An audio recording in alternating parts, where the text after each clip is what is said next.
And this is where the chase sequence starts up. Now I'm gonna have a lot to talk about because I gotta run!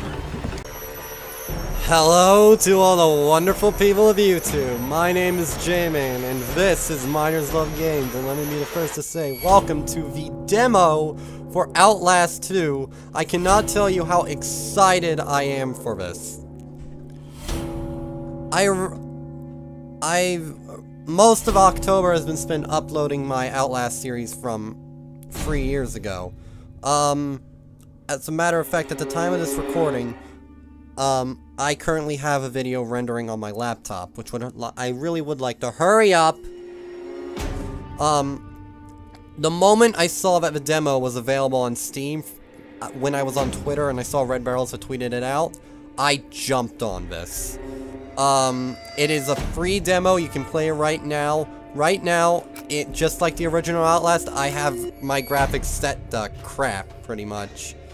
I did a test recording before to make sure I get the maximum frame rate, and this is the best I can do, folks, alright? This is gonna be a bit different from a regular playthrough because since I've already seen the demo, because Jacksepticeye and Markiplier and everyone else played the demo. I already watched them play it. I was not expecting them to release the demo, actually. Welcome to the Outlast 2 demo. You are Blake. I'm going to be doing more of an analysis and breakdown of gameplay mechanics and such. I might be going back. This is being recorded live, but I might go back over with a clip from Audacity or something explaining in greater detail some things I see. That would be near the end. Welcome to the Outlast 2 demo. You are Blake Langerman, a cameraman working with your wife, Lynn. The two of you are investigative journalists willing to take risks and dig deep to uncover the stories no one else will dare touch. Much like Miles, and we all saw how that ended. You are following a trail of clues that started with the seemingly impossible murder of a pregnant woman known only as Jane Doe. The investigation has led you miles into the Arizona desert, to a darkness so deep that no one could shed light upon it, and a corruption so profound that going mad may be the only sane thing to do. Let's jump in. I'm gonna let this play out. Here, let me try a version that can serve as an intro for the whole piece. Tell me when we're good. Okay, we're good. 2 weeks ago, a young woman was found wandering, barefoot, pregnant, and alone, on a barren stretch of highway 100 miles from the nearest... Oh! The fuck? Did you see that? We lost the engine! Fuck! Fuck! Oh, Jesus Christ! Oh, no, Julian! I found you! Going down!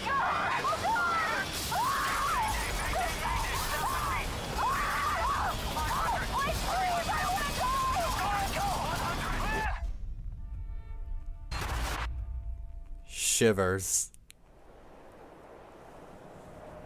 So yeah, our helicopter crashed for some unknown reason. I have a theory about this. I've been looking into the gameplay very well, and the story. I've been following Red Barrels very quickly. Ah, 9 FPS. So wonderful to have you back. It's like playing on my laptop again. I gotta say, though, with that being said, it is very well optimized.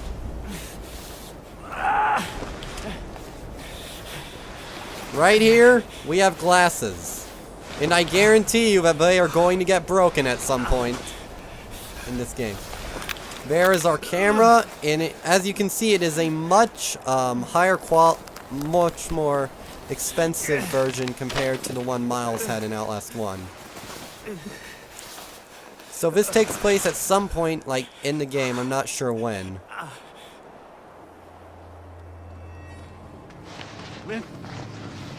Lynn!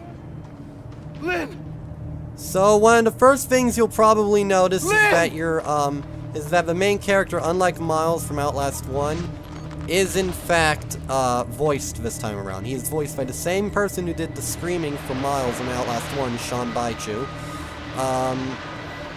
Look at that.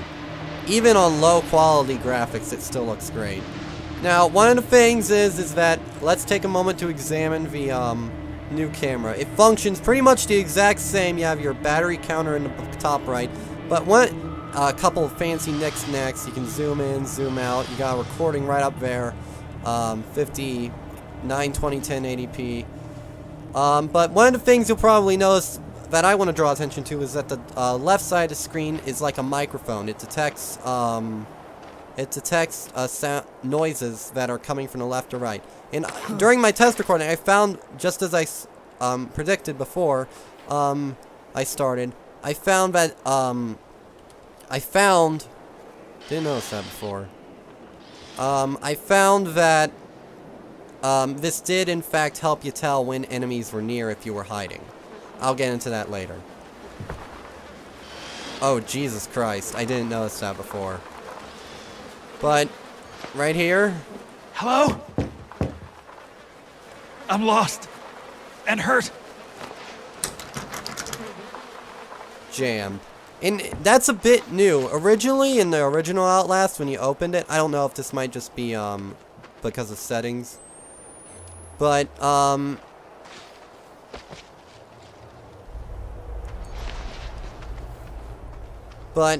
brings me to maybe we'll get access to like a tool or something that'll allow us to open jammed doors later on. I don't know. This is the new night vision. You'll notice that it's a lot cleaner compared to the night vision from Outlast 1. I have an in-universe reason for that, in that it's a more expensive camera model, so it'll have better night vision. We're already running low on cameras. Is anybody there? Good. Please.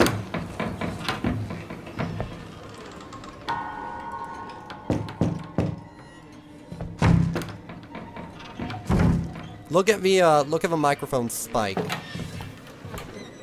Right here we have this poor guy. And once again, batteries are going to be a good little resource in this game. I'm going to draw attention to this later on. This is a very important part of the game.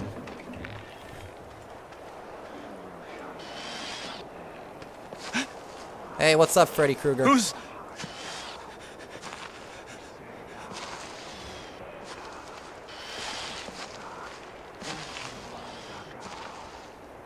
So they are aware we are here. Jesus. Lynn. No. These doors are closed for some reason, I'm not sure.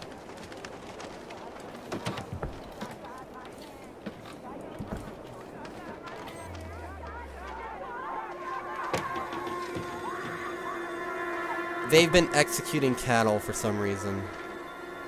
Oh. And... he's gone. He's so gone. But before we continue, I want to bring attention to this, is that, as you can clearly tell, the villagers here are not friendly.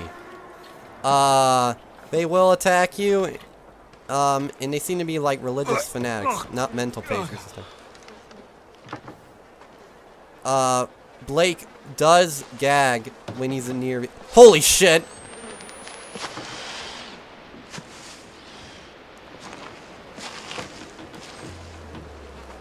But they have been killing cattle for some reason. We're religious fanatics, not mental patients this time, but the way they've been acting, you might as well... You can, in fact, hide in barrels this time around. I want to bring... Even though there are new hiding mechanics in this game. For example, like in the demo, you can hide in water. I want to test this out real quick. I want to see if you can, how long you can hold your breath.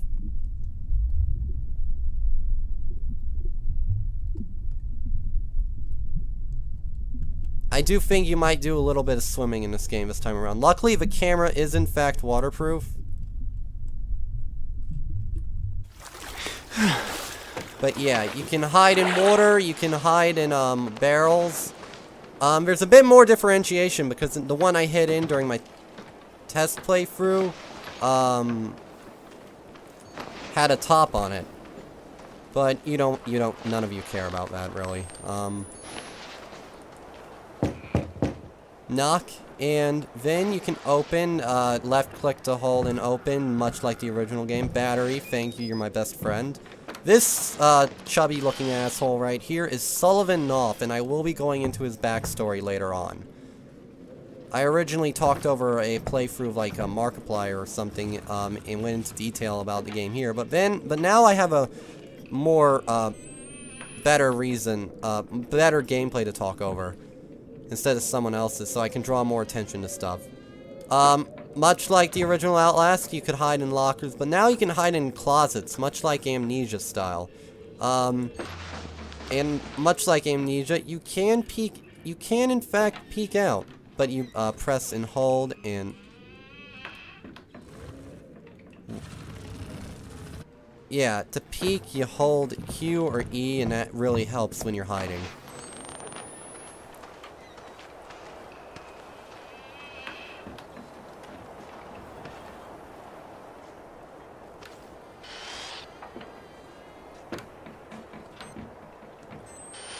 I just want to let you guys know I haven't noticed this stuff before, so, like, even on you might want to play through this a couple times, and you'll probably notice more details. Right here, is something that's very disconcerting. Right, these are pictures of babies. I do not like that. As you can tell from the rocking horse and the tricycle, there were, in fact, children in this village, but they're not here anymore. You'll see what happened to them later. Jump scare! That got me really bad the first time, but, whew! But, I've seen the demo for this before. I do want to bring attention, you can climb through windows now, which makes me think that, you have more ways of, like, hiding from enemies in the game. Like, you can close the door, and while they try and open it, you can sneak out through a window or something.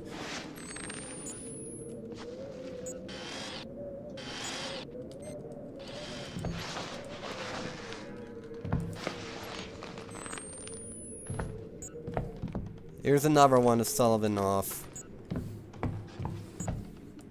I actually have original audio I recorded way before this that I wanted to been meaning to upload, but now this gives me a better chance. I'm gonna be going over some theories and some expectations I have for the game. So this is more of an analysis than a playthrough.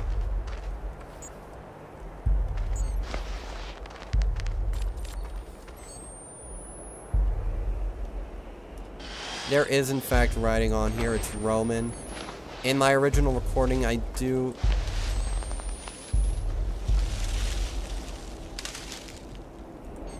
in fact, find out what the translation for that is. I don't think this is a level in the game. I think these are just a couple different sections from the game stitched together for the demo. Like, we might be going into this place, but not at this point in the game. Satanis Inimical Day, which means, like, Satanis among us or something, I think. And now we go into here. A lot of stuff happening right here.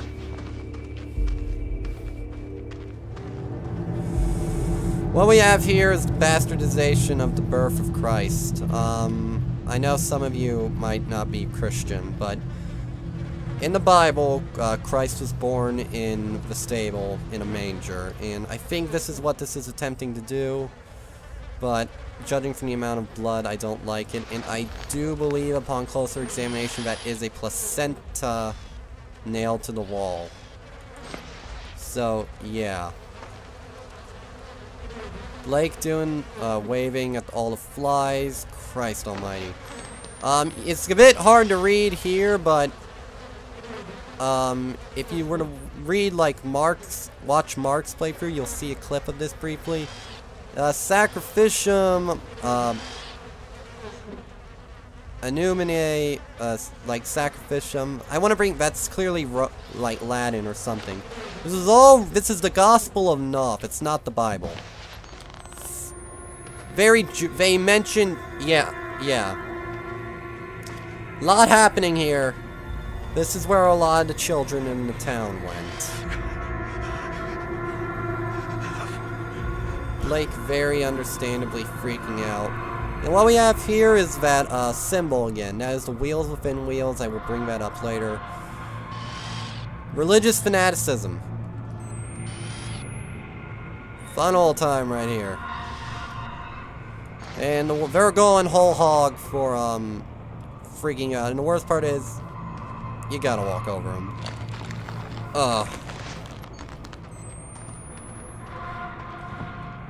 Okay.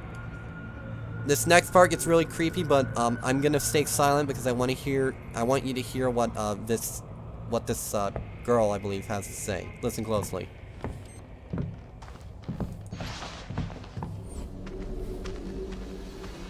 Let my near and dear ones always near and dear to thee. O bring me and all I love to your eternal home above.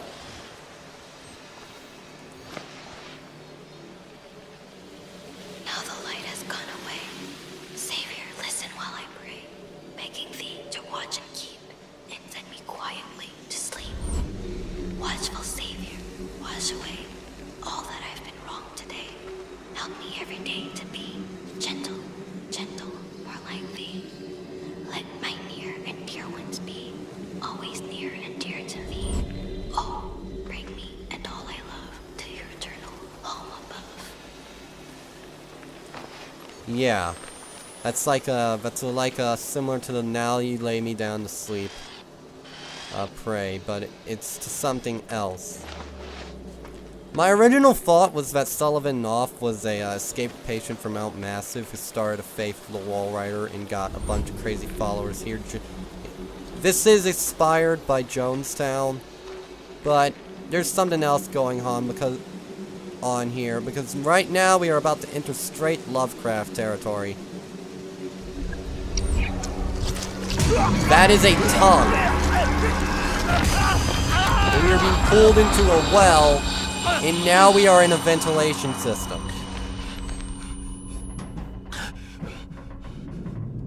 They said they wanted to fuck with your mind for this, and they're doing a good job. The one thing that really concerns me is that, yeah, if you look, you can look behind you in vents now, which makes me think that even the vent systems aren't even safe anymore. I'm scared.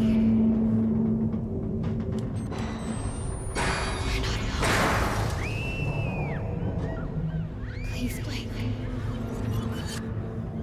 Please come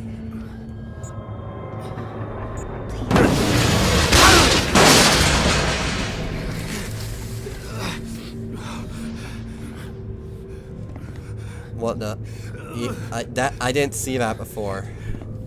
And now we're in the classroom of a school for some reason. And before you say that this might be a school in the town, I don't think so. There are heavy implications here that this is in fact a school that I'm scared. looks a whole lot like the elementary school I went to when I was little, as a matter of fact. Yeah, but there are implications here that this is in fact the school that Blake, Lynn, and a childhood friend of his named Jessica went to. Like, look.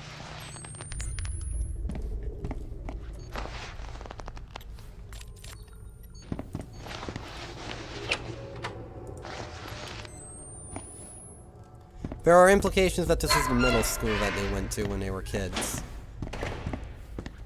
And the girl we've been hearing whispering is implied to be Jessica, I believe. Catholic school, the way to success.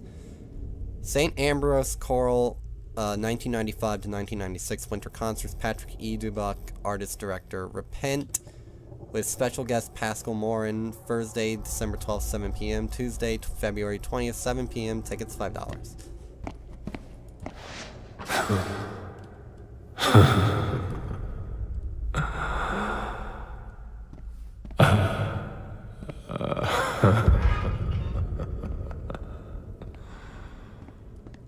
Jessica? And Lynn? When we were...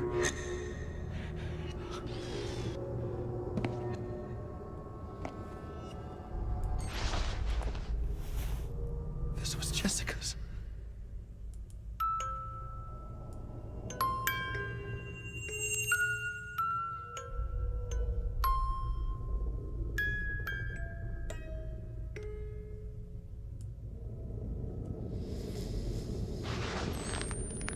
I will be reading that in a minute, but when there's better lighting.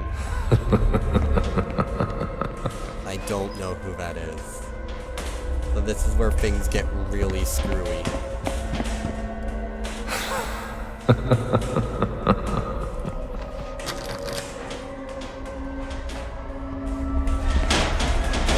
Oh god, oh god, oh god. You can hide in the lockers, but I don't want to do that. Yeah, yeah.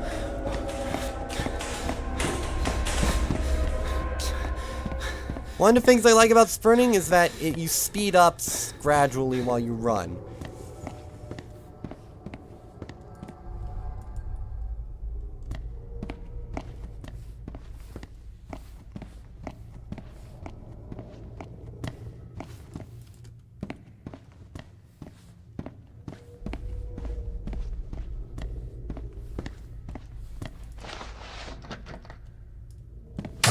Oh god, oh god!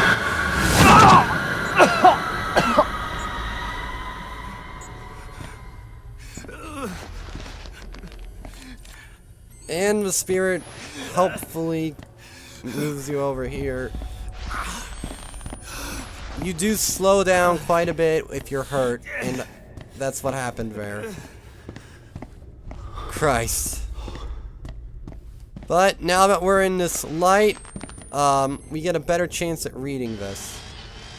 Hey, Lynn, I'm bored. Mr. Comover's still talking about this 30 years war. Blah, blah, blah. Habsburgs, blah, blah. Anyway, I'm not riding home with you today because I've got journal, but I'll call you when I get home, okay? Sup, Jess? Comover's the worst. His nasal spray totally makes me want to puke. Journal, huh? Are you doing journal because you, A, you want to expose the dark truth behind the St. Ambrose Field hockey team? B, your dad is forcing you? Or C, you have a big sloppy crush on Blake? Shut up, bitch!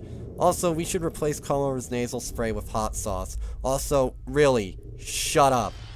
So it's implied that Jessica had a crush, right there it's like Jessica had a crush on Blake. I don't know if Jessica's in the game, well, she kind of is, but I think the implications here are that something bad happened to her while they were in middle school.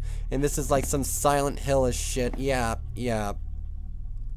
No explanation. Silent Hill-ish shit of, like, Blake.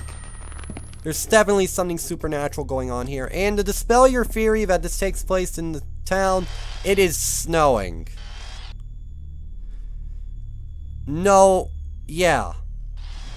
Like, this is clearly, like, taking place some point in the past, but yeah.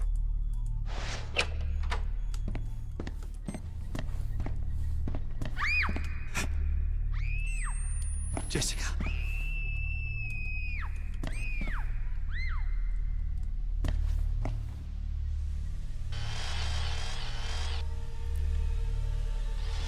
Yeah.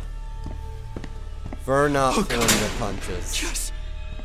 If you thought Whistleblower was bad, this is gonna get worse. Fuck.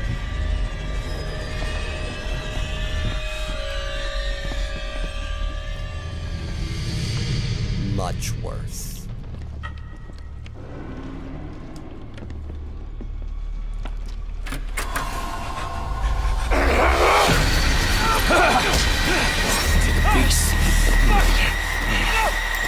I'll bleed you in the yard!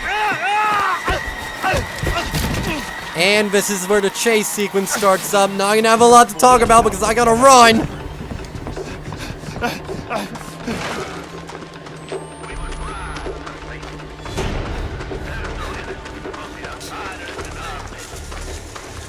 That person you're hearing talking over the,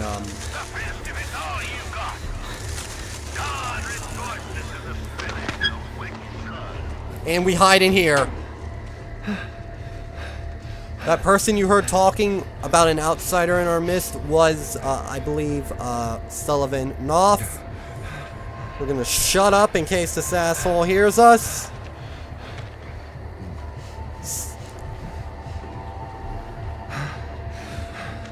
The princes of Babylon shall clothe themselves with trembling.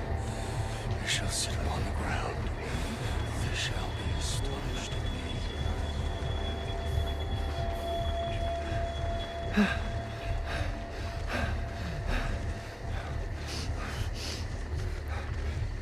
It's actually better not to use the night vision too much here because you can in fact see their A throne from generations and generations.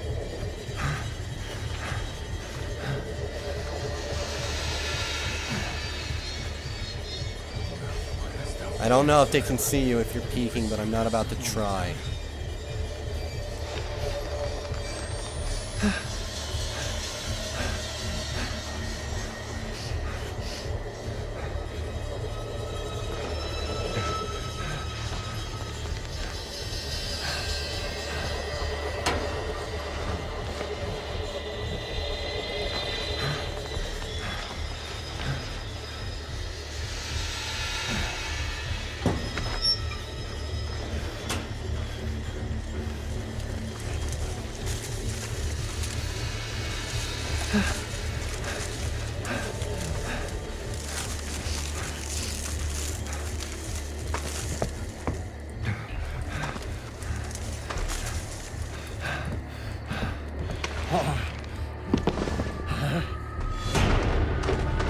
And now we run. This is so gone. And they've changed it from looking behind you with Q and E to looking behind you with Alt. Shit just got real. And we lose our glasses again and put them on. And she finishes it, and she does what any Gluskin couldn't.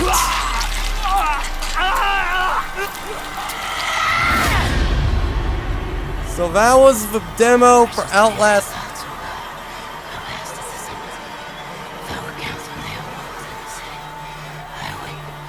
So that was the demo for Outlast 2. Originally, I thought it was supposed to be coming at the end of October this year, but apparently it got pushed back to 2017.